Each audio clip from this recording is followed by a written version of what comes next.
Moco Buku Channel.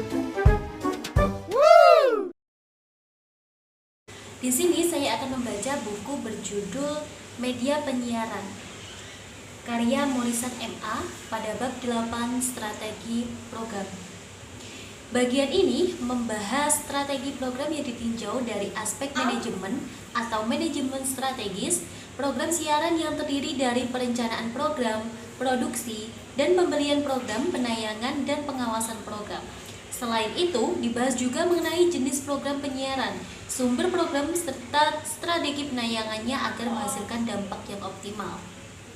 Departemen Program dan Manajer Program Stasiun Penyiaran memiliki kedudukan yang sangat strategis dalam menunjang keberhasilan stasiun penyiaran. Pada bagian ini, kita akan membahas strategi program yang ditinjau dari aspek manajemen atau sering juga disebut dengan manajemen strategis. Program siaran yang terdiri dari yang pertama perencanaan program, yang kedua produksi dan pembelian program, yang ketiga eksekusi program, dan yang keempat pengawasan dan evaluasi program. Kita akan membahas masing-masing tugas atau tahapan pekerjaan departemen program ini satu persatu yang diawali dengan perencanaan program atau program planning. Yang pertama yaitu perencanaan program. Sebagaimana dikemukakan Prince Start dan rekannya mengenai perencanaan program bahwa program planning involves the development of short, medium, and long-range plan to permit the station to attain its programming and financial objective. Yang berarti bahwa perencanaan program mencakup pekerjaan mempersiapkan rencana jangka pendek, menengah, dan jangka panjang yang memungkinkan stasiun penyiaran untuk mendapatkan tujuan program dan tujuan keuangannya. Pada stasiun televisi, perencanaan program diarahkan pada produksi program, yaitu program apa yang akan diproduksi, pemilihan program yang akan dibeli atau diakuisisi, dan penjadwalan program untuk menarik sebanyak mungkin audiens yang tersedia pada waktu tertentu. Terdapat perbedaan pengelolaan program antara stasiun televisi komersial dengan stasiun radio komersial. Pada stasiun radio komersial, pengelola program berupaya mengidentifikasi audiens mereka yang spesifik dan menyiarkan program kepada audiens yang spesifik itu sepanjang siarannya. Pada stasiun radio, perencanaan program mencakup pemilihan format dan isi program yang dapat menarik dan memuaskan kebutuhan audiens yang terdapat pada suatu segmen audiens berdasarkan demografi tertentu. Perencanaan program radio juga mencakup mencari penyiar yang memiliki kepribadian dan gaya yang sesuai dengan format yang sudah dipilih stasiun bersangkutan. Dalam hal stasiun televisi komersial, pengelola akan mengarahkan programnya untuk menarik perhatian audiens spesifik di antara sejumlah besar audiens umum. Menurut Peter Plinger, pada tahun 1991 dan rekannya, the television programs target a general audience and attempt to respond to the preference of the person who are available to view. Yang artinya, pengelola stasiun televisi menargetkan suatu audiens umum dan berupaya untuk memberikan respon atas kesukaan atau preferensi dari orang-orang yang tengah menonton. Dengan demikian, pengelola program stasiun televisi harus mengarahkan programnya kepada segmen audiens tertentu yang tersedia pada waktu siaran tertentu. Pada stasiun televisi afiliasi lokal, perencanaan program harus memutuskan program televisi jaringan yang mana akan disiarkan, program yang akan ditolak atau ditunda, dan seterusnya. Perencanaan program biasanya menjadi tanggung jawab manajemen puncak pada stasiun penyiaran, utamanya manajer program dengan terlebih dahulu berkonsultasi dengan manajer pemasaran dan juga manajer umum. Hal ini disebabkan program merupakan unsur yang sangat penting untuk menarik perhatian audiens. Faktor bahwa pemasang iklan lebih mencari atau memprioritaskan segmen audiens tertentu daripada segmen audiens lainnya juga menjadi hal yang menentukan, sehingga aspek ini harus diputuskan oleh manajemen puncak. Dalam merencanakan dan memilih program, maka bagian program biasanya akan berkonsultasi lebih dahulu dengan bagian pemasaran atau sales marketing. Hal ini mutlak dilakukan karena bagian pemasaranlah yang akan memasarkan program bersangkutan kepada para pemasang iklan. Dalam hal ini, bagian program dan bagian pemasaran harus bekerja sama dengan baik. Jika staf bagian program tidak dapat bekerja sama dengan staf bagian penjualan, maka stasiun penyiaran akan menghadapi masalah yang sungguh besar. Kerjasama yang baik antara kedua belah pihak akan menciptakan hasil kerja yang efektif dan menguntungkan perusahaan. Pertentangan dan kurangnya kerjasama tim dapat menciptakan kesemrawutan dan bencana bagi media penyiaran bersangkutan. Bagian program dan bagian pemasaran sebaiknya bermitra dan berkonsultasi setiap hari. Bagian program memiliki pemirsa, sedangkan bagian pemasaran menjual pemirsa itu kepada para pemasang iklan. Ketika bagian program berpikir untuk membeli, misalnya suatu paket film atau seri drama baru, maka bagian pemasaran harus terlibat dalam pembahasannya. Hal ini diperlukan untuk mendapat masukan dari bagian pemasaran mengenai prospek penjualan program itu kepada pemasang iklan. Merencanakan dan memilih program merupakan keputusan bersama antara departemen program dan departemen pemasaran. Kedua bagian ini harus bahu-membahu menyusun strategi program terbaik sekaligus bisa memasarkan iklan sebanyak-banyaknya. Jika tidak terdapat kesepakatan antara kedua belah pihak, maka pimpinan tertinggi stasiun penyiaran harus menengahi dan bertugas mencari jalan keluar. Pemasaran juga dapat membantu memberikan pandangan mengenai prospek peringkat acara atau rating dari suatu program baru dan bahkan dampak suatu program terdapat nilai saham jika stasiun penyiaran itu sudah go publik. Jika bagian program melakukan pilihan yang buruk, misalnya tidak meminta pendapat dari bagian pemasaran, maka acara itu akan sulit untuk dipasarkan, tidak ada iklan yang datang, dan tidak ada pemasukan uang kepada perusahaan. Komunikasi di antara kedua bagian itu sangat vital untuk kesehatan keuangan suatu media penyiaran. Dalam menjalankan tugasnya, bagian program harus mampu melakukan penelitian atau riset terhadap selera audiens sebelum membeli suatu program. Suatu program yang sukses secara umum harganya pasti mahal, namun tak ada jaminan program itu akan juga sukses di tempat lain. Satu acara yang sukses di satu negara, satu kota atau daerah tertentu tidak berarti akan sukses di negara, kota, dan atau daerah lain.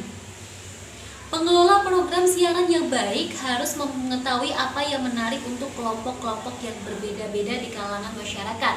Misalnya, apa yang tengah populer di kalangan anak muda berusia 12-12 tahun?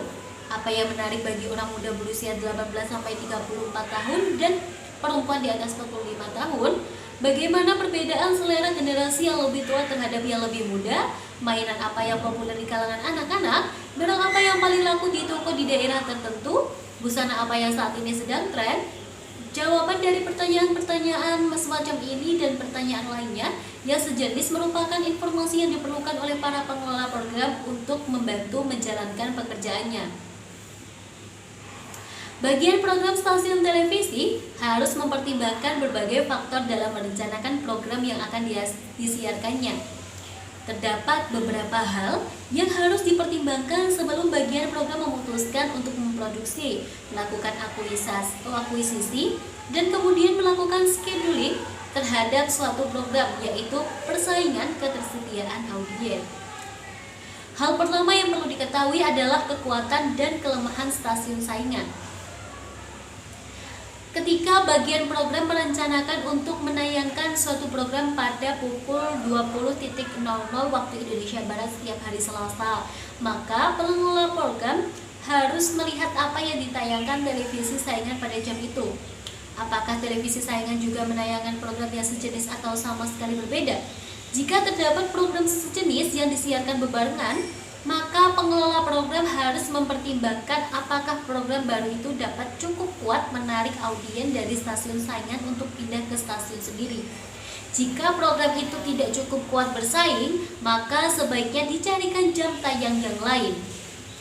Bagian program yang merencanakan untuk menayangkan program serial, misalnya drama serial sekali seminggu atau beberapa kali seminggu atau setiap hari, berarti berupaya membentuk kebiasaan audiens untuk menonton program itu secara rutin.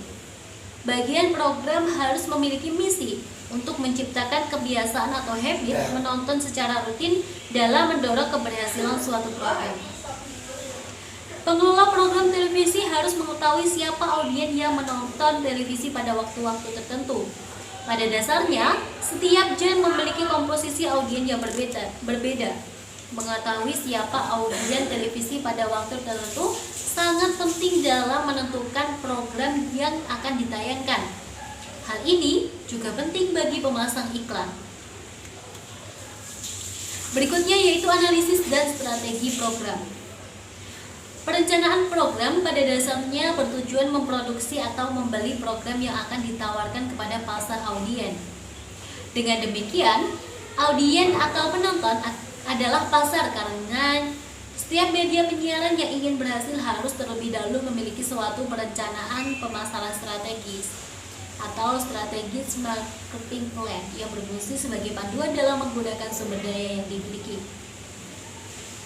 Strategi pemasaran ditentukan berdasarkan analisis situasi, yaitu suatu studi terinci mengenai kondisi pasar audiens yang dihadapi stasiun penyiaran beserta kondisi program yang tersedia.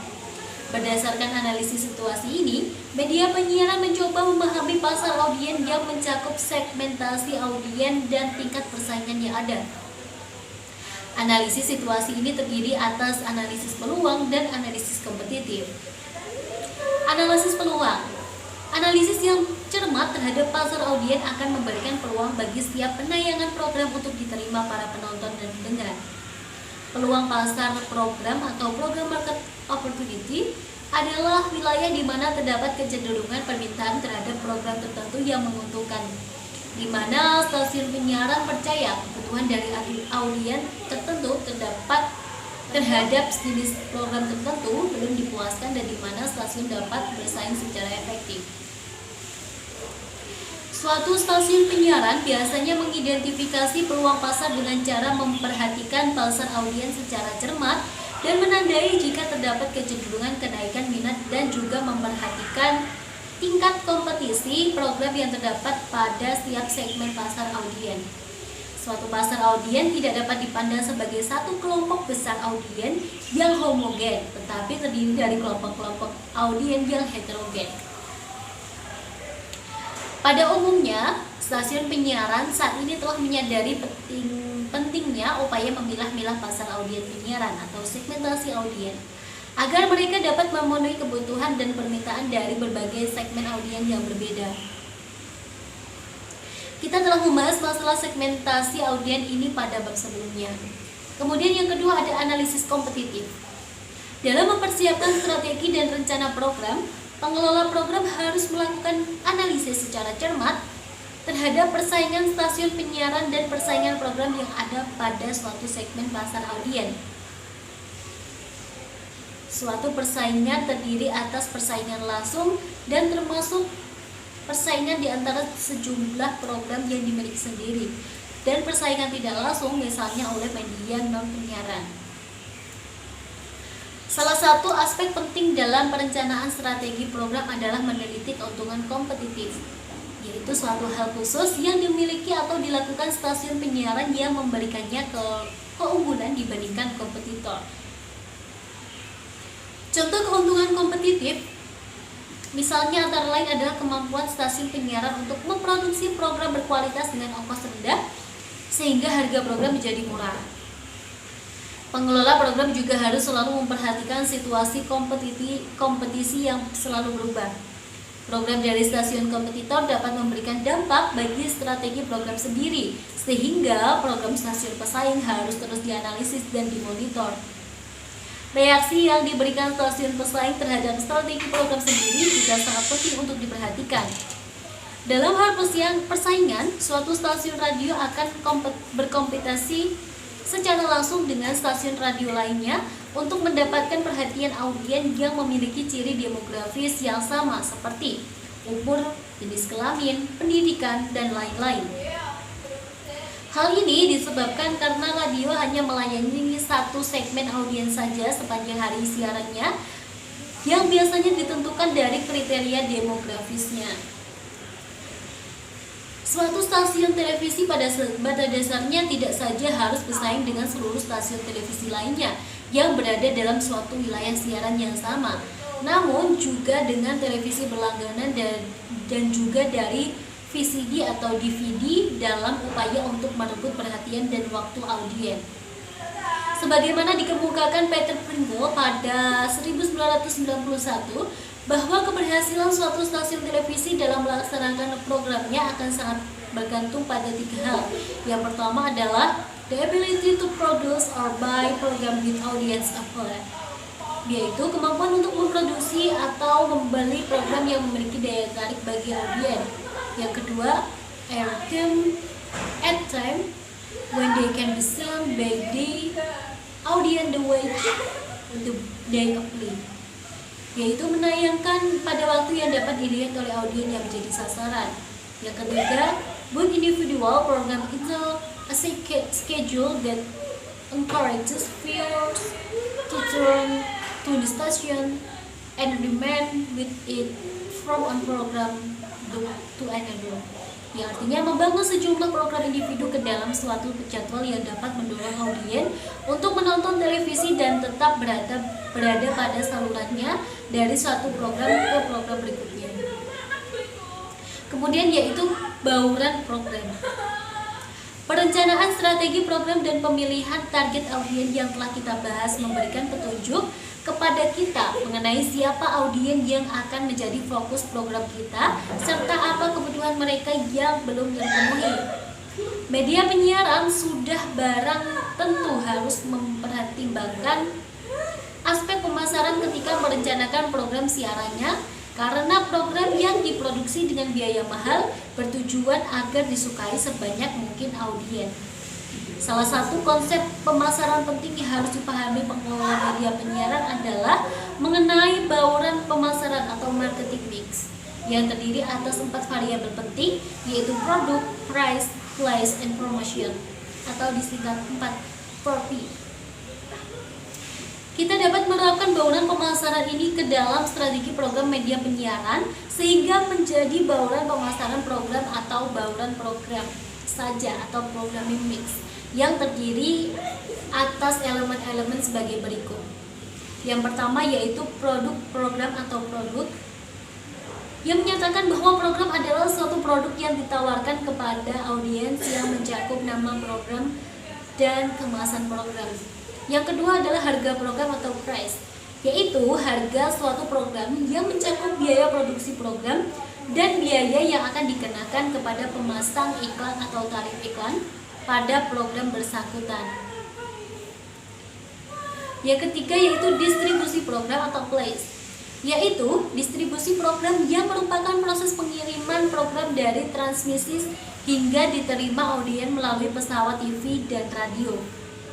Yang keempat yaitu promosi program atau promotion, yaitu proses bagaimana memberitahu audiens mengenai adanya suatu program sehingga mereka tertarik untuk menonton atau mendengarkannya. Pengelola program harus menggabungkan berbagai elemen yang terdapat pada bauran program itu ke dalam strategi program yang kohesif dan efektif.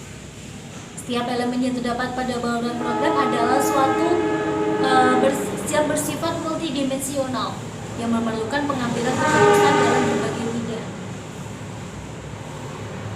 Setiap elemen dalam bauran program harus dipertimbangkan dan harus memberikan kontribusi terhadap keseluruhan strategi program.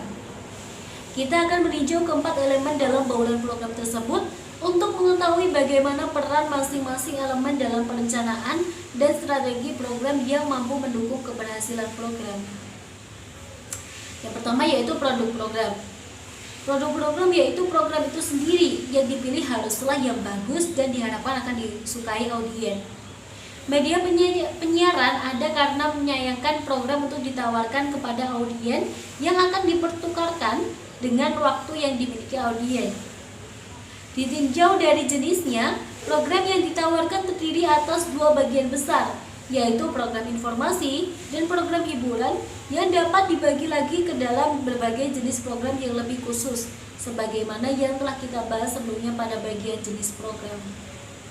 Program tidak melulu merupakan tayangan yang dapat dilihat atau didengar, namun merupakan suatu gabungan dari berbagai manfaat yang dapat memuaskan kebutuhan audiens yang tidak saja bersifat fungsional, namun juga menjadi kebutuhan sosial.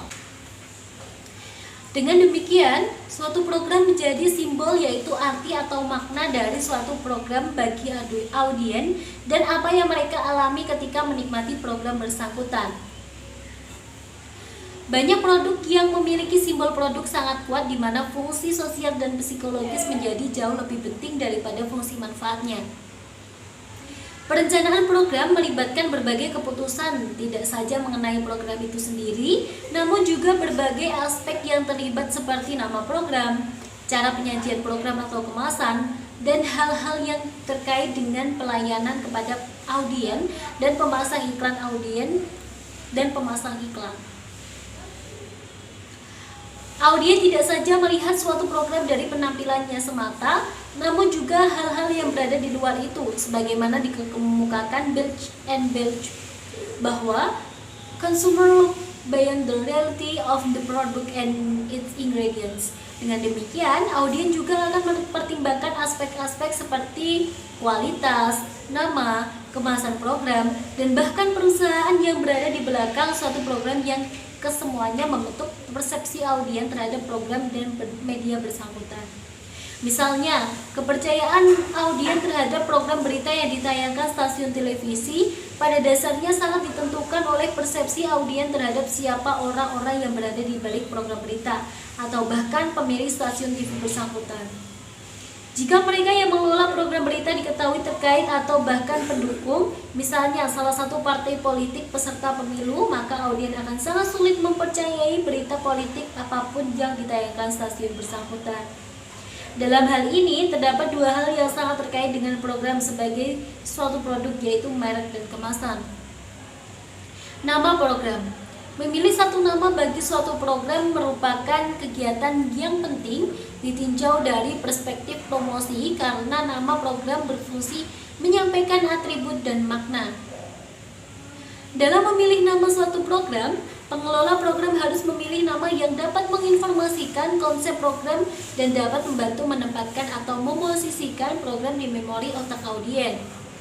Suatu nama program harus dapat menyampaikan manfaat yang diperoleh audiens jika mereka menonton atau mendengarkan program bersangkutan, dan pada saat yang sama juga menciptakan image bagi program itu. Salah satu peran penting dari iklan yang terkait dengan strategi nama adalah fungsinya yang penting dalam penciptaan dan pemeliharaan ekuitas nama program atau brand equity, atau disingkat ekuitas program saja. Ekuitas program dapat didefinisikan sebagai suatu aset yang tak terlihat atau intangible asset, seperti nilai tambah atau nama baik, goodwill, sebagai akibat dari image yang positif, kesan diferensiasi yang muncul, serta perasaan menyukai suatu program atau media penyiaran yang menayangkan program bersangkutan. Ekuitas program memungkinkan suatu program mendapatkan jumlah audiens yang lebih besar atau tingkat keuntungan yang lebih besar yang tidak akan dapat dilakukan tanpa adanya suatu ekuitas program. Adanya suatu ekuitas program memberikan keuntungan kompetitif bagi program bersangkutan. Promosi melalui iklan sering kali dilakukan sebagai upaya untuk menciptakan ekuitas program ini. Kemasan program. Kemasan atau packaging adalah aspek lain dari strategi program, strategi pemasaran yang perannya dirasa semakin penting dewasa ini. Secara tradisional, kemasan memiliki fungsi sebagai tempat perlindungan atau penyimpanan suatu produk. Dewasa ini terdapat kecenderungan perubahan fungsi kemasan yang disebabkan semakin banyaknya tempat penjualan yang bersifat swalayan atau supermarket atau minimarket, dan juga semakin banyaknya konsumen yang cenderung membuat keputusan untuk membeli suatu produk di lokasi penjualan. Suatu penelitian memperkirakan bahwa sebanyak 2/3 dari seluruh pembelian merupakan pembelian yang tidak direncanakan.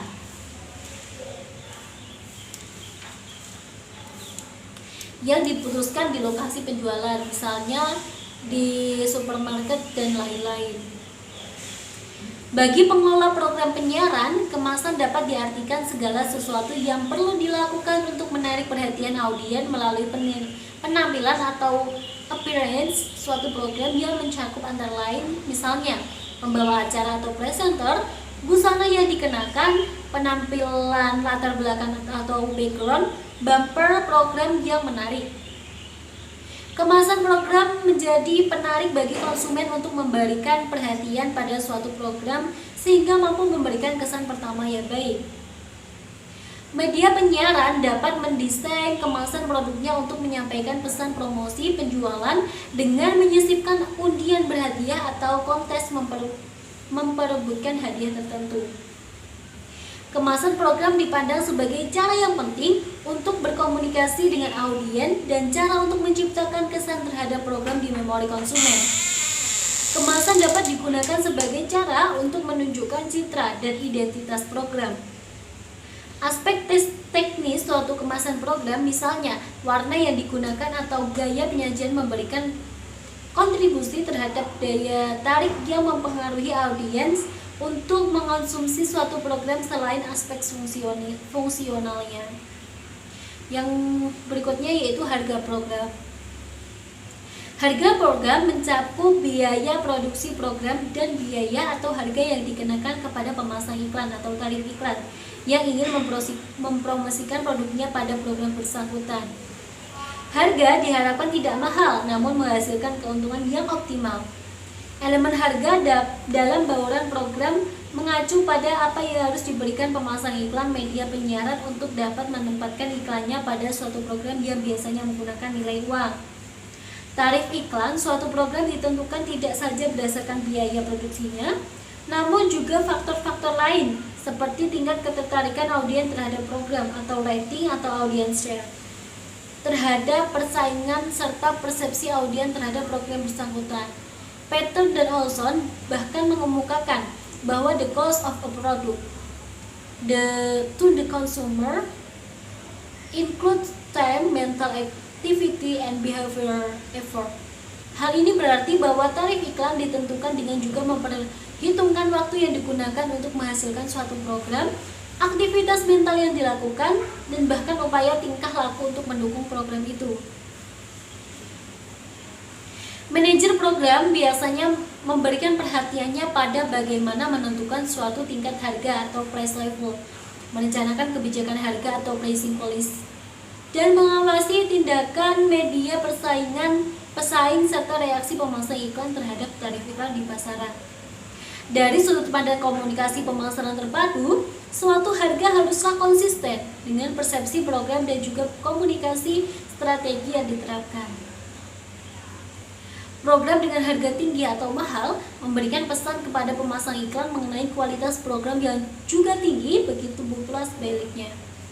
Persepsi ini biasanya sudah tertanam kuat di benak audiens dan pemasang iklan, sehingga jika ada program yang menjanjikan kualitas terbaik dengan harga yang lebih murah daripada program pesaing, maka hal ini hanya akan membingungkan pemasang iklan. Dengan kata lain, faktor harga, promosi, dan saluran distribusi harus menyampaikan satu pesan mengenai positioning produk di mata konsumen. 3 faktor yaitu kualitas program, tingkat persaingan, serta kegiatan promosi yang dilakukan saling berinteraksi dalam menentukan tarif iklan suatu program. Distribusi program artinya bagaimana mengirimkan program dan kapan waktu siaran yang tepat bagi program itu. Hal pertama menyangkut proses pengiriman program dari transmisi hingga diterima audiens melalui pesawat TV dan radio. Hal kedua adalah mengenai pemilihan waktu siar yang tepat bagi program. Pemilihan waktu siaran yang tepat berperan cukup penting dalam membantu keberhasilan program bersangkutan.